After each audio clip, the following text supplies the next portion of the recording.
Hey everyone, welcome. Thank you for being here live or submitting your questions ahead of time or watching this replay later. If you don't know me, I'm Roeder. I'm the founder of Meet Edgar. Hi Ankit, the initial creator of Social Brilliant, though our whole team has been keeping it updated throughout the years. I'm here working from home like most of us are. I have a 2-year-old and a 5-year-old, and my daughter just discovered a really loud bicycle horn that she thought would be a really fun toy to play with while I'm answering these questions. So if you hear any bicycle horns, that's her. It's okay. There's not any sort of bicycle emergency going on. Hi, Krista. Hi, Linda. And we have some questions that were submitted ahead of time. So I'm going to start with those. And if you have any follow-up questions about what I'm saying or any new questions, you can definitely drop those in the chat as well. And for those of you who are here live, which is always fun, I always like to say one of the cool things about an online presentation is that you can chat amongst yourselves and it's not rude. Sometimes you're at a conference watching a speaker and you want to lean over to the person next to you and be like, oh, that is so smart. I'm going to do that. Or you want to say like, what is she talking about? You're allowed to do that in chat. So feel free to talk to each other about what I'm saying as well. It's not rude at all. It's very much encouraged online. So yeah, so I'm just going to get started and keep putting in your questions or thoughts or comments or whatever if you've got them. Okay, so the first question is from Jocelyn. She says, how did you start marketing your business on social media? Where did you start from the very beginning? So in addition to Meet Edgar, I actually just launched another business called Paperbell. You can check that out at paperbell.com. So it's kind of fun hearing these questions about how to get started because I am getting started again, and it's been a really great opportunity for me to kind of go back to what I did before, see what still works, see what needs to change in 2020. And something that we did at the beginning of Meet Edgar and will do, because we haven't really started yet for Paperbell, is using social media with content marketing. So if you look at Paperbell right now, we don't have much on social yet. We have a Facebook profile, an Instagram profile that got disabled. That happens to people. Don't have a Twitter profile yet, hoping to get that Instagram one back up. And I remember with Meet Edgar, we actually did build slowly as well. I had also another business before Meet Edgar that Social Brilliant was a part of. We had our social presence from there and we kind of built on that. So what I'm going to do with Paperbell is really use social media to amplify our content marketing. And content marketing, if you don't know that term, means blogging, can mean YouTube videos, can mean podcasts. It can also mean Instagram stories. It's really content that you're creating and then using social media to amplify and repurpose and share. So that's the process that we're getting started with Paperbell right now that we did at the beginning of Meet Edgar that I advise anyone with a business who wants to market online should do, obviously, that we still do and still get a lot. We get a lot of our Meet Edgar customers from content marketing. So the way to start using social media is to start using your social channels to share your own content, share other people's content, and chat and connect with people. Sounds really simple. It actually is really simple. It takes time. If you use Meet Edgar, it takes a lot less time. So that part's good. You can get that part sorted out. But yeah, it's really a matter of initially interacting on your social profiles so that you can connect with other people and be found. And it builds slowly for everyone. And I know it's really discouraging. It's really discouraging in the beginning when you have like 10 people following you, 20 people following you, 40 people following you, and you maybe get like one person who actually sees the thing or comments or whatever. It's frustrating in the early days, but you just have to stick with it and know that it will keep growing. So on Facebook in particular, that can look like interacting with other influencers or businesses or pages in your industry, kind of commenting on their stuff. What I've been doing is I've been commenting on ads as the Paperbell profile. So Paperbell, our market is coaches. And so I always try to sort of game Facebook and like all the coach stuff. So they'll show me more Facebook ads, right? Because I want to see what's going on in that industry. So now when I see an ad for something offered from a coach or for coaches or whatever on Facebook, I'll just leave a little comment as Paper Bell. And it, you know, you're not saying anything disingenuous. I'll write something like, looks good, or like, I can't wait to check this out, or like, cool. Like, it can literally be anything. But now that page knows that I exist, they'll be like, oh, who left this comment, right? If you've ever run a Facebook ad, you read all the comments on your Facebook ad. So now they know that I exist. Maybe they'll click over to my page. Now, once Edgar is feeding content to my page, now they have stuff to share, right? I don't, we haven't run our first blog post for Paper Bell, so I don't really have any content yet. All that stuff is coming. And also that's good to point out, like, even I'm more established, right? But everybody starts from the beginning. We don't have a blog yet, right? We have to start that. We have to put up the first post and then the second post. So know that it is going to be gradual and it's going to take time. All right. So Christina Maria asks, what objective should I choose for Facebook ads if I want to increase my page followers? I'm not a Facebook ads expert, even a little bit, but luckily you've asked me one that I know, so that's good. The objective I would choose, you made this real easy for me, is to increase your page followers. I'm pretty sure that that is one of Facebook's standards objectives is likes, right? I think. So yeah, I would choose that as the objective for your campaign if that's what you want. However, I do think it's worth thinking about if that's really the objective that you want, is people to like your page. For me, I would always rather have the objective be traffic to my website or a conversion. And a conversion is usually an email address. Sometimes it's a purchase, but usually you're just marking getting someone's email address as a conversion. Or you could even mark your conversion as someone who hits a certain page on your website. Like maybe if you sell a course, they go to that course overview page on your website, and that tells you that they took the time to explore and that they're a little more interested. Because targeting for likes in particular, you know, it's good because they're staying connected with you on Facebook, but I'd rather just send someone to my website. If I had a choice, I would rather send someone to my website than my Facebook page, right? I'd like to send them both places. I would love if they visit my page and opt in and like me on Facebook. But if I'm optimizing for just one, I'm 99% of the time optimizing for traffic or a conversion. So that's just something to consider. All right. Seeing what comments are in here. Ooh, we've got some writers starting a writing school. Very cool. Networking, connecting in the comments. I like that. Okay.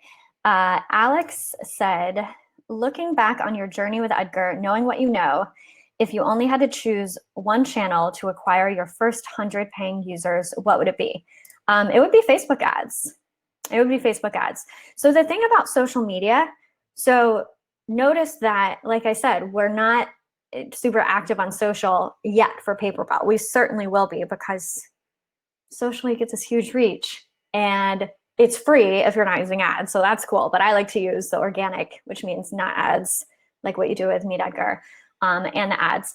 So for your first 100 customers, depending on what you sell, the tricky thing about social, just like SEO, just like content marketing, and all these are absolutely core parts of my marketing plan to any business that I run, but they are all long-term. You know, Maura from our team has really been working on our SEO this year, and we've made some big gains. But you know, we've at Team Edgar, we've been at it for 6 years, and we're like, every year it slowly builds, right? Like we learn a little more, we rank a little better for keywords, we build our content library more and more. Now we get huge traffic on our blog. Maura's been killing it, so it's been really high. It's been like 100,000 visitors a month. That's a ton of people. But I don't know how to do that right from day one of a business, right? That takes time. And same thing on social media. Like I was saying, your social audience grows gradually. But the cool thing about ads is they are happy to take your money, and they will put you in front of as many people as you would like to pay for. So I think ads are a really great shortcut in the beginning of a business. I personally don't love ads as my long-term strategy for a business because, I mean, the upside is exactly the same. It's like same side, two sides of the same coin as the downside. The upside, you give them money, they show your ads. You give them more money, they show your ads to more people. Downside, you stop giving them money, they show your ads to no people, right? So if you've only built your business on paid ads, you know that that will dry up completely once you stop running them, which is not my favorite thing. So that's why at my businesses, SEO and content marketing and organic social media are really the primary ways that we acquire customers, because I don't want to get stuck having to pay for ads as my only way to get customers.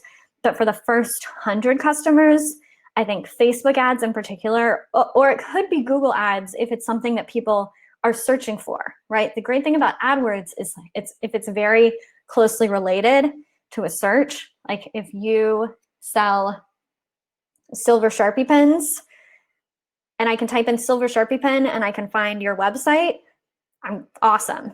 You know, if it's something that you know people are looking for and you can be like, you are looking for this, I'm going to sell you that and here it is. Then I think Facebook ads are the way to go. For something like Meet Edgar, sometimes people are looking for a social media tool. Sometimes they didn't know they needed a social media tool, or sometimes they didn't know that there was a social media tool like Edgar, right? That could do so much automation for you, that could save so much time in your marketing. So they didn't know it. We're kind of we're like a category changing, innovative player in our market. So people don't know always to search for us because they don't know that such amazingness exists, right? So if you're in that type of market, I prefer Facebook ads because then instead of people having to look for you, you can kind of show up in front of the people that you want to show up in front of. I have like a hair itch in my nose situation. Okay. Next, I can't talk and look at your comments at the same time, so I always have to be like, okay, what's happening in the comments? Next up, we have a question from Rochelle. Oh, this is a really good one. Okay. Rochelle says, what has been your biggest mindset holdup and how did you overcome it to build your businesses? So, love this question. First of all, you know, I want to say this is always an evolving process. It's not like you have your mindset stuff and then you solve it and then you're good to go, right? I'll tell you a real example with Edgar that showed up lately. So I think the theme that's showed up for me a lot has been, how do I say it? Well, it sounds really broad to say doing things that are outside of my comfort zone or doing things that aren't the way I've done them before, because I guess that sort of describes all mindset hangups, but it's true. Like, I guess one way I would put it would be taking strategies from bigger or more established companies and seeing that my companies can do them as well. So one that we did recently. So I don't know if y'all have heard that we're going to have Pinterest live very soon. We're working so hard behind the scenes to make it right. And this stuff always takes longer than you think it will. But we will have Pinterest live soon. And that's been a long time in the making because we had to form a special partnership with Pinterest. You can't just whoops, secret's out, Pinterest is coming. Maybe this was the grand announcement. Okay, maybe we'll keep that one. Keep that one to the people watching this video. Maybe I revealed something that I wasn't supposed to there. Don't post that one in social media. VIP exclusive info only. I didn't promise a timeline, at least. The team would be really mad if I promised a timeline. So we've been working on Pinterest for a long time because you can't just start coding. Pinterest has to give you permission to be one of their partners. So we had been like plugging away at this for years and we weren't making any progress.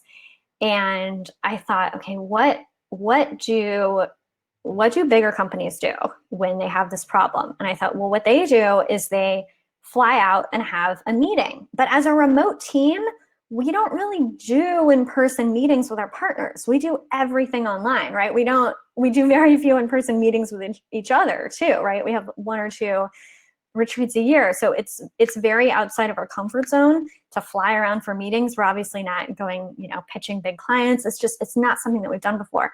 So I think it took us a little while. It took me a little while to figure out, well, we can buy a plane ticket. We can go do that too. And that was a mindset thing for me. Okay, if I was Coca-Cola trying to get a partnership with Pinterest, I would fly out to where Pinterest is and I would meet to them and talk to them. So that's exactly what our head of product did. I think he ended up meeting with Pinterest twice in person, someone lovely from their team, and then it worked. And then we got our Pinterest partnership.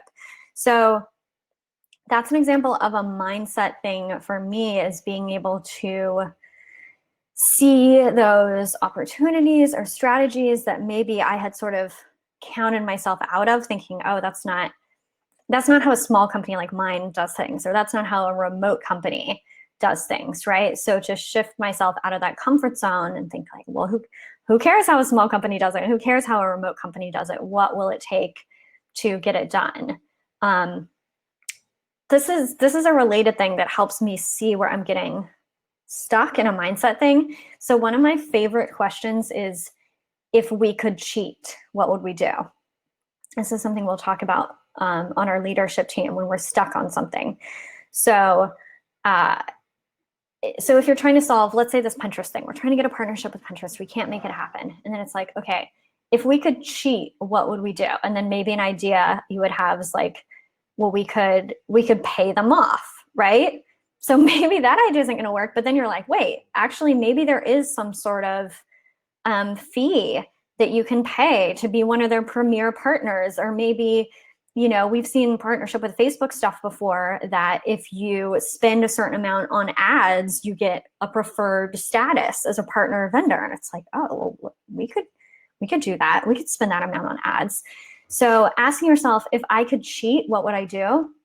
It often shows you this, one, gets your brain working in a new way. And sometimes you'll think of a shortcut that you didn't allow yourself to consider because you thought, oh, well, that would be cheating. I'll tell you another one like this. We just hired a freelance developer to work on a project, and we had been wanting to bring someone in for a long time. And I think we were feeling a little bit intimidated by like how long it was going to take to find them and get them on board and all that stuff. So we're like, okay, if we could cheat, get this developer in for this one project, what would we do? And it's like, well, we would just get someone who we already know. Oh, okay. Okay, we can do that. And we ended up getting someone who had worked with one of the developers on our team before, right? Because they said, oh yeah, this person is great. I've worked with them before. And we're like, oh, this is easy. We don't have to go through this long, complicated process. We can just work with them. So I find that if you could cheat, what would you do is a great question to get past your own weird mindset hangups that you didn't know were there. Okay. Moni says, just reading this, what an amazing question. The question is not cheating, it's mind expanding, as long as ethics are part of the company code. Right, and that's a good point, Krista. So the reason I keep saying cheat in quotes is because I don't mean it as, illegal activity, and that's going to be how you achieve it. I find the word cheat often brings up things that are really easy solutions, or things that I didn't realize I had told myself I wasn't allowed to do. I'm like, wait, why wouldn't I be allowed to do that? Just to be clear for everyone listening, yes, I don't mean cheat as in stealing money from people or anything like that. Okay. Moni says, what is an alternative to Facebook to do live videos inside of a group? I'm gonna have to put this one to the group. So when you say live videos inside of a group, I assume you don't mean a Facebook group, because, well, there's no alternatives to Facebook to do a video inside a Facebook group. I mean, there are tools. Now that I talk about this, I'm like, there's a lot of things you could mean. So you could, if you mean to do a live video inside a Facebook group, there are tools like Ecamm Live is one of them that do facilitate that. If you just mean a private live video, I mean, we're doing one right now, right? So Demio is an excellent tool that we like at Meet Edgar, but I mean, Zoom, you can do the same thing. It's a group just in the sense that no one knows about it unless you invite them. So if you have a group, you can invite them to a Demio, invite them to a Zoom, and then you can do a live video with them. Okay, Chelsea says, how often should I post on Twitter each day? This question is an oldie but a goodie. I've been getting this one since 2008 when Twitter began. And it's funny, the reason it's an oldie but goodie because it is still endlessly confusing how often you're supposed to post, right? So what I always say for how often should you post is more than you think. The reason is go look at your social media stats and go see what a teeny tiny amount of people who follow you see anything that you post. So on Twitter, it's like 1 to 2%. So if 100 people follow you, 1 or 2 of them actually sees the tweet. And once you go look at those numbers inside your own account, you will see why you need to post multiple times a day in order to get anything seen. I know that sounds overwhelming. That's literally exactly why we created Meet Edgar. So if you're listening to this being like, oh my God, how am I going to post 5 times a day, 10 times a day, or whatever it is, don't post 10 times a day. Edgar posts 10 times a day. But I will also say something is better than nothing, right? It's like I was talking about at the beginning of the live stream. You have to build this stuff up, right? You don't have a blog until you do. You don't have a Twitter account until you do. You don't have 10 tweets until you have 1 tweet and then 5 tweets, right? So if you start by sending out 1 tweet a day, that's awesome. And then move to 3 and then move to 5. I like to use automated tools like Meet Edgar to hit different time zones too. Like I'm in the UK, a lot of our audience is in the US. So I like to make sure I'm posting in US times and not just UK times. It's a cool thing you can do with Edgar. But yeah, start with once a day, but you can post a lot more than you think you can without quote unquote bothering people. Also remember, everyone who follows you on Twitter followed you. They chose to follow you. You did not cheat your way into those follows. They chose to follow you because they wanted to hear from you. So businesses often have this idea like, people, oh, I'm going to bother people. They don't want to hear from me. I mean, they clearly do because they chose to follow you on Twitter. So don't stress about that. Okay, Michelle says, how important is it to have an active Facebook page? I like to focus on Pinterest and YouTube. I'm not really a fan of Facebook. But I hear all the time that if you're content marketing, you need a Facebook page to send your following to. So I agree that I would have a Facebook page just because, yeah, Facebook is such a huge platform. It is a place people might search for you, a place they might want to come across you. So it's nice to have something there. But I definitely don't think that you need to be active on Facebook, right? Because we can only do so much as small business owners and entrepreneurs. We can only do so much strategically. So here's what I like to do. I like to set up Edgar to be everywhere because why not? And then I like to have 1 or 2 platforms where I'm being more strategic, right? So for me, like a platform is like LinkedIn. Like I have Edgar post to LinkedIn because why not? Right? He'll do it for me. Might as well leverage it. Might as well have the people on LinkedIn see what's there. Why not do it? But it's not a place that I've put a lot of strategic thought into, where at Edgar, like we have a lot of thought for, I mean, we do a lot, but we do Facebook, Twitter, Instagram. Lately, we've been putting a lot more focus onto Instagram. And yeah, sometimes when we're thinking more about Instagram, we're thinking less about Facebook. But that's okay because we have Edgar going everywhere, making sure that we're still active on those. So to me, like, why not be active on those places? But as far as like being more strategic or spending more time engaging there, yeah, you absolutely don't have to do that on Facebook. And I mean, you don't have to be on Facebook at all, right? People ask this a lot too, like, do I have to be on Facebook? Do I have to be on Twitter? Do I have to be on YouTube? No, obviously not. There's lots of businesses in this world that don't do any online marketing. There's businesses that are just on YouTube and that's it. So you can do this any way that is fun for you and feels good to you. Oh, so Moni, but what do you mean live videos in a group? So you don't mean Facebook group, you just mean a group. So yeah, Vimeo or Zoom would work for a group. Since you're here live, you can let us know if you have more clarification for that. Okay.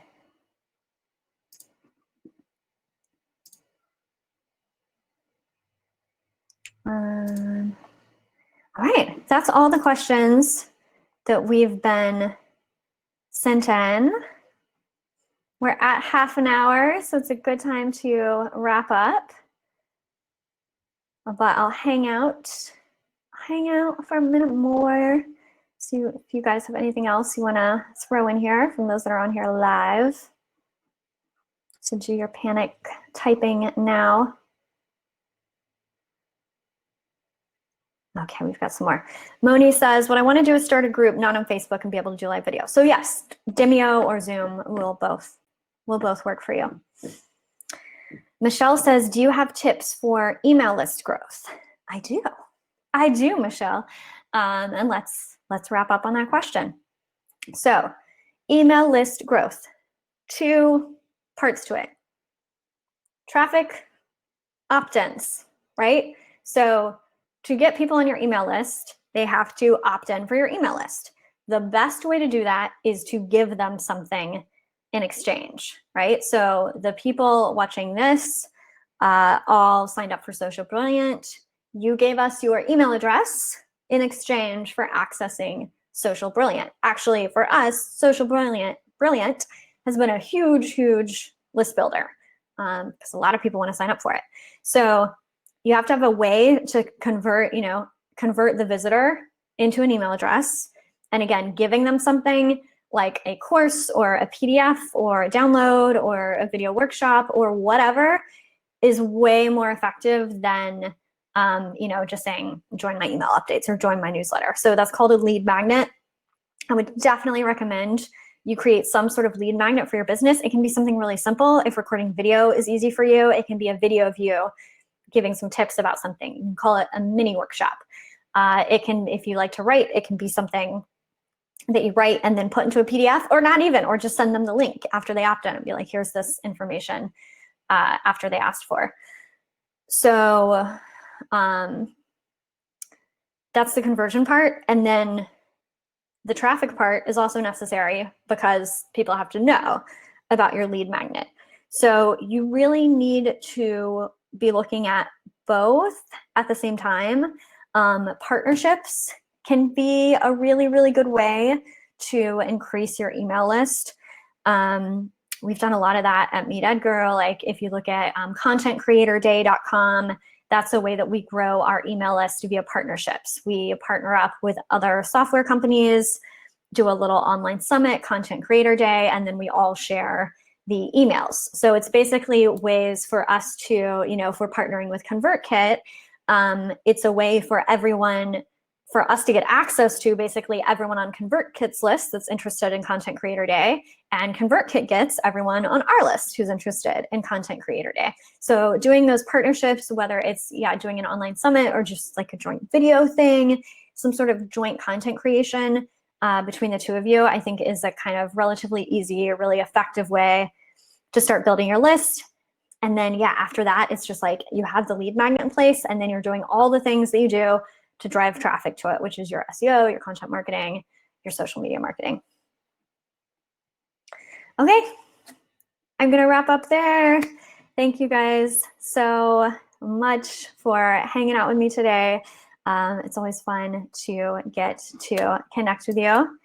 And I have no idea how to end this live. So Maura's gonna end it for